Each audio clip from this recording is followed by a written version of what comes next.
Yo guys, how's it going? It is your boy Poppy Wolf, and we're here with a new series to talk about. Since the seasonal anime of winter have ended, now we're going into spring, or actually summer. My bad about that one. But yes, no, spring anime. We're talking about the spring anime, and no better one to talk about than Fruits Basket, the final season. This is going to cover episodes 1 through 2 because there's only 2 episodes released. I don't know if anyone knows what's going on with Fruit Baskets, but it is actually the final season. I'm really excited, and if those who know me know I've covered Fruits Baskets in the past before. I actually really love the series, and I watched the original one. I talked about it on my old podcast, but let's jump right into it. So episode 1 and 2 is of Fruits Basket is kind of as Toru's coming to terms with the whole big secret of Akito really being a girl. And for Toru, not just that, but learning that Kurino is the one who was able to break the curse and somehow did it with no real recollection on how it exactly happened. But Kurino just states that when he felt this tethering bond between them just fade, that's when he knew he was no longer Zodiac spirit. And Akito could feel Kurino gone. She could feel Kurino just like slipping away from her. And remember, in this aspect, Akito in the legend is God compared to all the Zodiac members. We go into more detail about the other Zodiac members and exactly what they mean to God, and we see in this episode more like exactly how much more they mean to him or her. I'm just gonna use her since she doesn't really choose to identify as a boy. She chooses to remain a girl. But yeah, like she just feels like these people are bonded. We find out why she treasures those bonds. We find out why she loves those bonds, and that is because her mother Ren Soma just utterly treats her like crap, has like dismayed her and often really made her feel horrible. Even when she was barely when Akito was conceived, every older member of the Zodiac went to her belly and praised and said, "We've been waiting for you," and they were crying. It's because this is the birth of the new god to them. It's very interesting to see how Ren kind of handles this kind of attention, being the person, like in a sense being like married to Jesus. This kind of analogy, this is more of like this detest and jealousy for her own daughter, because now she is like this praised item in her own family. And remember, the Somas are a huge family. The Somas are kind of everywhere. They have their hands in everything, and for her to like her attention to herself be diverted into her own child that's not even born yet, I can understand why she has some sort of resentment towards her own daughter for that one.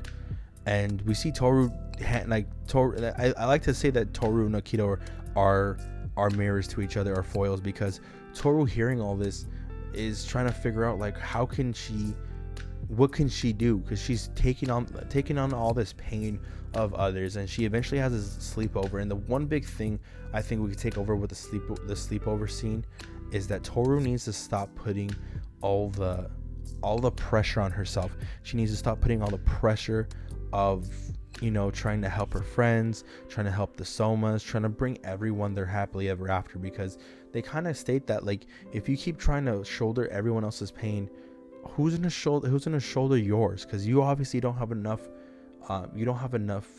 strength to carry your own. So like you need to understand, like, stop doing that. You have to be selfish sometimes. And there's kind of an image of like they have this little imagery of her like saying she needs to be selfish, flashing towards Kyo, kind of hinting that in order for her to find love, or for Kyo's feelings to come across, or to be actually inherited, to like really reach to her, she's gonna need to learn that she needs to be selfish. And I think the only time this is gonna happen is if Akito threatens to take away Kyo and pushes her, because I really don't feel like Akito is the true villain of this. I feel Akito she's a villain. She's not a villain. She's a tragic villain. So she has redeemable qualities that she possibly could be saved herself by Toru. It just depends on where the series wants to go from this. And it's fantastic to see how Toru is able to bounce back, and Shigure, who seems like he's playing mind games but he knows this is what's necessary in order for the family to grow. The episode ends with all of them having dinner, and it's a very introductory episode, but also painting the idea for the season, because Akito had a fight with Ren. They have a real physical fight. She's choking her own mother out. Everyone stops her, and it's painting this kind of idea like Ren might be the big bad of the final season. And you know, Akito loved her dad so much, but Ren felt jealous of her own daughter being attended by someone, you know, by her own husband. Not in that way, but like just in general, like the amount of attention she received was more than the mother could stand. The second episode comes along, and we find Toru trying to find someone she can confide in about the whole secret. She's trying to confide into someone about the whole Akito being a girl and Kurono breaking free, and she can't talk to Momiji. She can't talk to a lot of people, and she finds herself thinking, who can I go to? Who can I reveal the secrets to? And of course, the person that she's able to, because she can't even tell Shugure, even though Shugure knows that that's what she wants to talk about. But the one person she thinks is Uo-chan. She wants to talk to Rin because she feels that through Rin she can not only have confidence in, but she can also give Rin a little bit of hope that there's a way to break the curse. There's a way to break the Zodiac curse.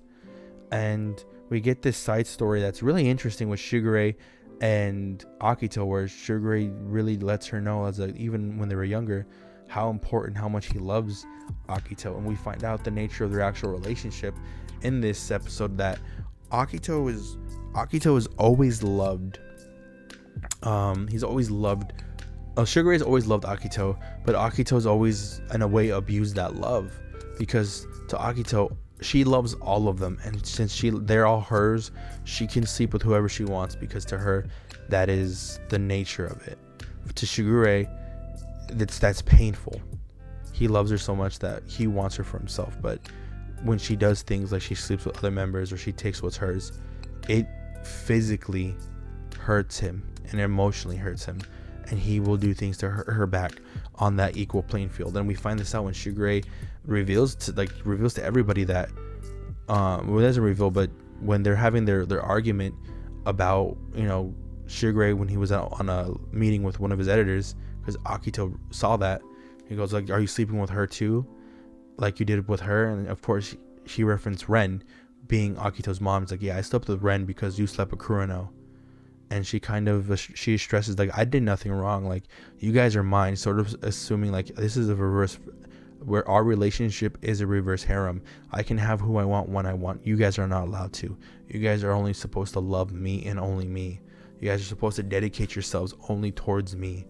And it's very abusive. It's very disgusting. And Shugure's very quick to just give in to, because the second Akito abandons his masculinity, he uses his feminine form, he uses his femininity to bring Shugure, because at the end of the day, Akito does love Shugure back. And for her, like, she uses the one thing to keep him there, which is her body. And it's interesting how even after they have sex, Shugure still has this like look of like, you're not going to be satisfied with this, and it hurts me that you're not satisfied with this, and I still can't forgive you. Like, it seems like he can't forgive Kurono. Keep in mind, yes, all these people are members of the same family. They've grown up together. They're kind of like cousins or second cousins or like cousins of cousins. So it is kind of weird, but at the same time too, like, I guess it's Japanese proper. Long story short, these last two episodes were amazing. I love this final season, and I'm really excited to see where the show goes. This review is going to be really quick because I want to cover 2 episodes really fast.